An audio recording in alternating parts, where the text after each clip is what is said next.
আজি আমি ওলাই আহিছোঁ এতিয়া গোগামুখত যিহেতুকে এবাৰ বহাগী বিদায় পতা নহ'লে আৰু সেয়েহে আজি গোগামুখ আঞ্চলিক ছাত্ৰ সন্থাই প্ৰীতি পূজাৰ আয়োজন কৰিছে আৰু লগতে নাচনী আৰু ঢুলীয়াসকলক সম্বৰ্ধনাও জনাব। এয়া আহি পালোহি আৰু ইয়াৰ পিছৰখিনি পলক দেখুৱাই আছোঁ।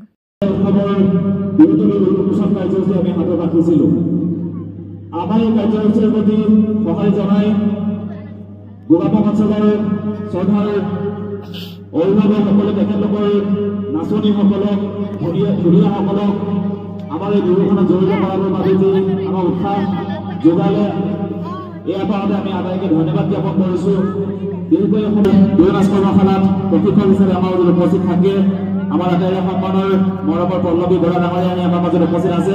তেখেতকো এখনি বিহুৰ বিশেষ বস্তুৰে শুভেচ্ছা জ্ঞাপন কৰিবৰ কাৰণে আঞ্চলিক ছাত্ৰ সন্থাৰ কৰ্মকৰ্তাসকলক আহ্বান জনাইছোঁ।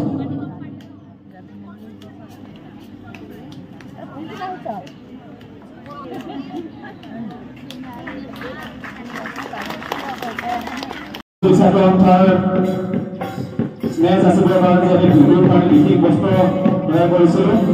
ইয়াৰ ৰাজহুৱা আয়োজন সকলোকে প্ৰতিগৰাকী নাচনীক পিন্ধাই দিবৰ কাৰণে আহ্বান জনাইছোঁ।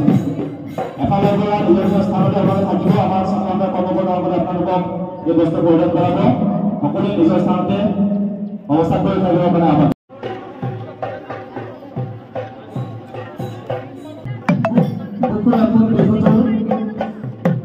আমি কেতিয়াও পাহৰিব নোৱাৰোঁ এই বেদনা। ইমান এটা সুন্দৰ আয়োজন আছিল গোগামুখ আঞ্চলিক ছাত্ৰ সন্থাৰ।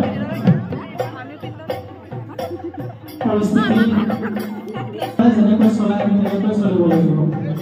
সেয়েহেতু আমাৰ অতিকৈ আকৰ্ষণীয় যিটো অনুষ্ঠান আয়োজন হৈছিল 1000 গৰাকী নাচনী আৰু ঢুলীয়া সমন্বিতে মনৰ পৰা সেই আশা একেবাৰে হেৰুৱাই পেলোৱা নাই।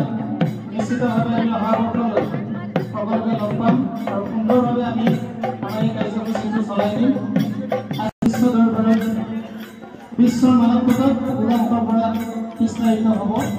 তাক আমি একান্তই মনৰ পৰা আমি বিশ্বাস কৰোঁ আৰু তোমালোক লগত থাকে অভিভাৱকসকলৰ সহযোগিতা থাকিলে নিশ্চিতভাৱে আমি এই কাৰ্যসূচী সফলভাৱে আগুৱাই যাব পাৰিম।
আৰু এতিয়া এয়া আমি খাবলৈ বহিছোঁ আৰু এইফালে আমাৰ টিকটিকিজনী সিহঁতিও নাচি ল'লে আৰু এতিয়া এয়া ভাত খাইছেহি আৰু এতিয়া আমি খাই বৈ তেন্তে গৈ থাকিম আৰু এতিয়াৰ ভিডিঅ'টোত ইমানখিনি। এতিয়ালৈ বাই বাই।